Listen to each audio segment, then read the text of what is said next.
धन्यवाद पिता परमेश्वर। मु धन्यवाद दूची आप मोर प्रार्थना ग्रहण करथिबा जोगु।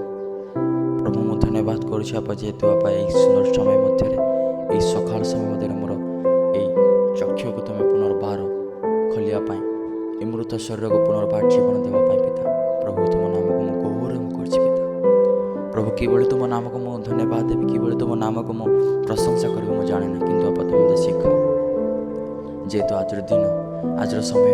हाँ प्रभु आज तुमको प्रथम स्थान जे प्रकार आप मुझे पारे बापा। आज तुम्हें आस ये हृदय तुम्हें बास कर, ये हृदय तुम्हारी मंदिर बन, ये मोर समय तुम्हारी प्रत्येक निगुड़ समय हो प्रभु। तुम वाक्य मोठार सफल हो, तुम्हारी इच्छा मोठार सफल हो जेहेतु मु प्रत्येक दिन जे प्रकार आज प्रथम दिन आज प्रथम समय जे प्रकार तुम नाम को देवी मु कौन करे मु कौन करी मु कौन करि पारे मु जानि नहीं राजा, किंतु प्रभु तुम मते सिखाओ, तुमरे पवित्र आत्मा मते दियो, तुमरे पवित्र आत्मा मते चलाओ, तुम पवित्र आत्मा सहित आज मते नियो। मु जो स्थान को जीव जो अवस्था थी पिता प्रभु तुम सीठी मते कढ़ाई नियो, तुमरे उपस्थित सीठार दियो जे प्रकार आज दिन मध्य तुम नाम को अधिक अधिक मात्रा गौरव दे पारे बापा। तुम साहाय्य करो ए जीवन ए समस्त समस्त मोर विषय तुम सजाऊछ बापा।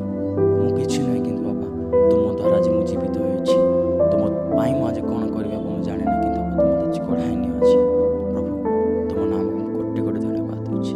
आस ए हृदय तुम वास करबा मु धन्यवाद होछि। ए मोर प्रार्थना सुनबा पाई मोर प्रार्थना ग्रहण करबा मु तुम नाम को धन्यवाद होछि प्रभु। ए दिन मध्य प्रभु तुमरी हस्तरा आज मते कढ़ाई नियो, तुम ठारे संगे संगे मोर प्रत्येक जीवन